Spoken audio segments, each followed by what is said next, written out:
রোকেয়া প্রেমিকের সাথে হাতে নাতে ধরা খেলো স্ত্রী। দেখেন স্বামী এসে কিভাবে ২ জনকে ধরলো। প্লিজ ভাই ভিডিওটা দেখে যাবেন। তার প্রেমিক এসে দরজায় নক করতেছে এবং তাকে দেখেন রুমে রিসিভ করে নিয়ে এসেই কি ভালোবাসা, আলিঙ্গনে, আদর আপ্যায়ন এবং জিজ্ঞেস করতেছে, "তোমার এত দেরি হলো কেন?" ছেলেটাও বলতেছে, "আরে বোঝো না, লোকজন সবার চোখে ফাঁকি দিয়ে আসতে হয়।" কিন্তু বিপদটা ভাই এখনই। এই যখন এই ছেলেটা যাবে, এই দেখেন এর মধ্যেই দরজায় নক। সে বুঝে উঠতে পারছে না এই সময় দরজায় নক কে করলো। কিন্তু গিয়ে দেখে ভাই বাইরে আর কেউ না, ওনার স্বামী। দেখেন এখন সে এসে বলতেছে, "এখন তো আমার স্বামী এসেছে, দরজায় নক করতেছে। এখন আমি তোমাকে কোন জায়গায় লুকাবো? এখন আমার স্বামী যদি তোমাকে আর আমাকে হাতে নাতে দেখে, তুমি তো বুঝতেই পেরেছো, আমার এই সংসারও থাকবে না এবং আমার যে কি হবে আমি নিজেও বুঝে উঠতে পারছি না।" এখন দেখেন, এখন এই ছেলেটা কি করবে সেও ভেবে পাচ্ছে না যে যদি আমি ধরা খাই তাহলে তো মান-সম্মান শেষ। একই কিন্তু ভাই এই ছেলেটা হচ্ছে বিবাহিত। তার কিন্তু স্ত্রী সন্তান সবই আছে। তারপরেও কিন্তু ভাই পরকিয়া করতেছে। আর এই যে আপুকে দেখতে পাচ্ছেন এত সুন্দর ফ্ল্যাট, এত সুন্দর আপুর পোশাক-আশাক দিয়ে কিন্তু বোঝা যাচ্ছে যে আপুর হাসব্যান্ড মোটামুটি ভালো টাকা মাইনে পায়। নইলে কিন্তু স্ত্রীকে এত সুন্দর পোশাক-আশাক পরাতে পারত না। আর এই যে কালপিটটাকে দেখতেছেন, এদের কিছু কাজ হচ্ছে বিবাহিত মেয়েদেরকে টার্গেট করা এবং তাদের সাথে প্রেম গড়ে তোলা। আর এই যে আপুকে দেখতে পাচ্ছেন, এই আপুর কিসের অভাব? মনে হয় না কোনো কিছুর অভাব আছে। কিন্তু ওই যে কথায় আছে, "অভাবে স্বভাব নষ্ট।" আর কিছু লোকের আছে স্বভাবে এরকম। এই যে এই ছেলেরা কিছু মিষ্টি কথা বলছে আর এই আপুরা প্রেমে পড়ে গিয়েছে। এনারা বোঝেও না যে এর পরিণতি কখনো ভালো হয় না।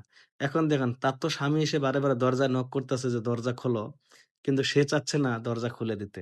আর এদিকে ছেলেটাকে বলতেছে, "তুমি যেভাবে হোক তুমি এই বোরকাটা পরো। কারণ এই বোরকা পরে যেভাবে হোক আমি আমার স্বামীর সামন দিয়ে তোমাকে বের করতে পারবো।" বুঝতে পারছেন ভাই বিষয়টা? কিন্তু কথায় আছে ১০ দিন চোরের ১ দিন সাউদের। দেখেন বোরকা পরেও কিন্তু তার মানে শেষ রেহাই হলো না। ঠিকই কিন্তু এখন ধরা খেবে স্বামীর কাছে। এইজন্য বলি ভাই প্লিজ এই ধরনের সম্পর্কে কেউ জড়াবেন না। এই ধরনের পরকীয়া সম্পর্ক কখনো ভালো না। এটা আমাদের মানে সমাজের যে একটা কত বড় একটা মানে ঘৃণিত একটা বাক্য যাকে বলে পরকীয়া। এই জিনিসটাতে আমরা কেউ যেন না জড়াই এবং আমাদের আশেপাশে যেন সবাই ভালো থাকে এইজন্য প্লিজ ভাই ভিডিওটা শেয়ার করে দিবেন। এখান থেকে অনেকজনে বুঝতে পারবে যে হ্যাঁ, আমাদের এই যে এত সুন্দর সাজানো গোছানো সংসার, স্বামী, সন্তান এসব রেখে আরেকজনকার সাথে আপনি সময় দিচ্ছেন। এটা আপনার স্বামী জানার পরে তো আপনাকে নাও রাখতে পারে। বা এই জিনিসটা যখন আপনার পরিবার থেকে যখন আস্তে কথাটা ছড়িয়ে পড়বে আপনার গ্রাম, পাড়া, মহল্লায়, তখন কি আপনি আপনার এই মুখটা দেখাতে পারবেন? এটা কিন্তু অনেক বড় একটা লজ্জার বিষয়। তাই আসুন আমরা সবাই এখান থেকে বেরিয়ে আসি। এখন দেখেন তাকে সুন্দর করে কিন্তু বোরকা পরে সাজাচ্ছে যেন বুঝতে না পারে যে এই বোরকার ভেতরে ছেলে নাকি মেয়ে। কিন্তু কথায় আছে ভাই তার স্বামী তো সবকিছু জেনে শুনে এসেছে।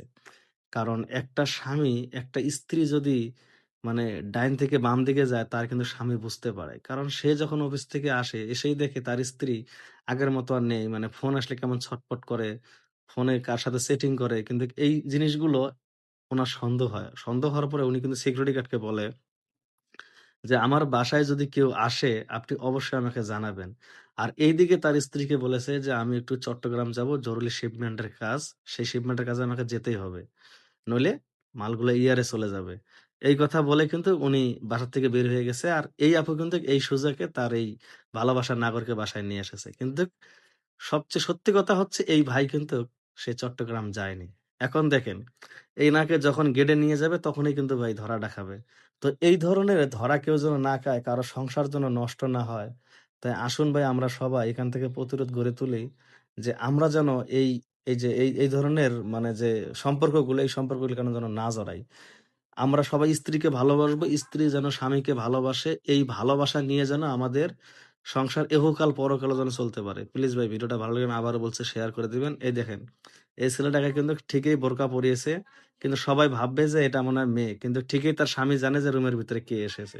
কারণ রুমের ভিতরে সিকিউরিটি গার্ড বলছে এসেছে ছেলে। সে মেয়ে সেজে গেল। এ তো অবশ্যই ধরা। প্লিজ ভাই ভিডিও শেয়ার